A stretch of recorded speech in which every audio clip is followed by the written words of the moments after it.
안녕하세요. 요즘 금값 정말 무섭게 오르고 있죠? 반대로 원화 가치는 계속 떨어지고요. 이러다 보니까 지금이라도 금을 사야 하나? 이런 고민 진짜 많이들 하실 거예요. 그래서 오늘 이 복잡한 상황을 제가 아주 명쾌하게 깎여 드릴게요.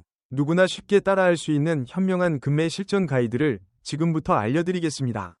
아마 지금 가장 궁금한 게 바로 이거겠죠?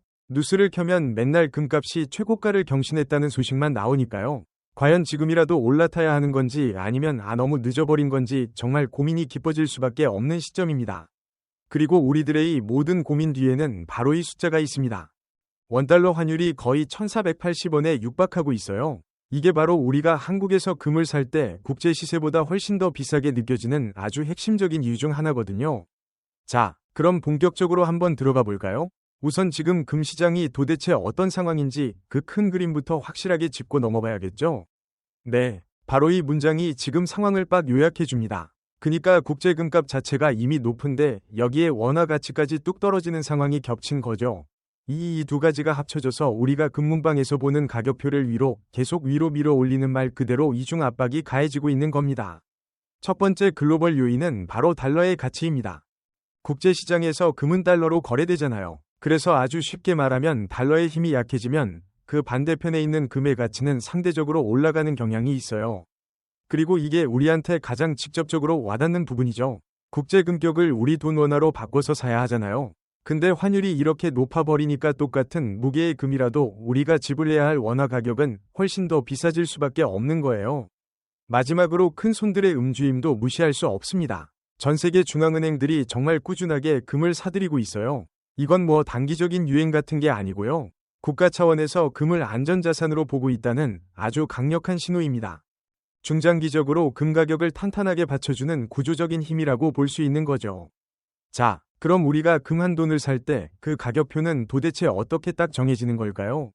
지금부터 우리가 최종적으로 내는 돈이 어떤 과정을 거쳐서 만들어지는지 그 구조를 하나하나 파헤쳐 보겠습니다.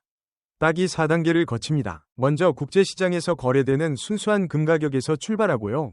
여기에 환율을 곱려서 원화 가격으로 바꿔줍니다. 그 다음에 판매점의 운영비나 이윤이 포함된 프리미엄이라는 게 붙고 마지막으로 부가세 10%가 더해져서 우리가 보는 최종 가격이 딱 완성되는 구조예요. 여기서 프리미엄이라는 개념을 아는 게 정말 중요해요. 이건 그냥 금값에 더 붙는 일종의 수수료라고 생각하시면 되는데요. 이게 판매점마다 다르거든요. 그래서 우리가 발품서 여러 곳을 비교해야 하는 이유가 바로 여기에 있는 겁니다. 꼭 기억하세요. 프리미엄은 1%보다 낮을수록 소비자한테 무조건 유리합니다. 자, 이 표를 보시면 이제 머릿속이 딱 정리되실 거예요. 실제 숫자를 넣어서 한번 같이 계산해 볼까요? 자, 1단계 국제 시세를 그램당 달러로 바꿔주고요. 2단계에서 지금 환율을 곱하는 거죠. 그럼 이론적인 원 가격 한 20만 5.000원 정도가 나오네요. 근데 3단계를 보니까 실제 매장에서는 그램당 20만 7.000원에 팔고 있어요. 뭔가 차이가 있죠. 바로 이 차액을 계산하는 게 마지막 4단계입니다. 이 차액이 아까 그 이론 가격의 몇 %인지 계산하면 바로 프리미엄이 나오는 거죠. 이 예시에서는 0.78%가 나왔네요. 어때요? 우리가 기준으로 잡았던 1%보다 낮으니까 Y 정도면 진짜 합리적인 가격이라고 볼 수 있는 겁니다. 이제 가격 구조까지 완벽하게 이해했으니까 다음 단계로 넘어가 보죠. 바로 나는 도대체 왜 금을 사려고 하는가? 이 질문에 스스로 답을 해보는 시간입니다. 여러분의 투자 목표가 뭐냐에 따라서 전략은 완전히 달라져야 하거든요.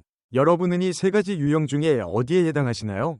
첫 번째, 장기 자산 방어형이라면요. 가격이 오르든 내리든 신경 끄고 그냥 매달 꾸준히 사모는 분할 매수 전략이 제일 좋습니다.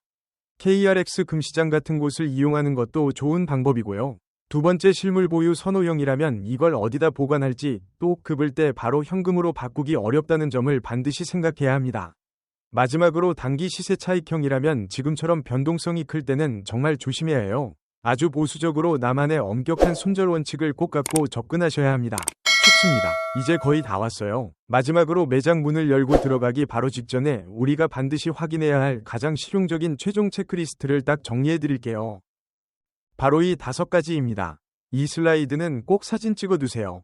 첫째, 국제 시세랑 환율을 내 눈으로 직접 확인한다. 둘째, 판매점에 전화해서 부가세 포함한 최종 가격, 그리고 나중에 대팔 때 어떻게 되는지까지 물어본다.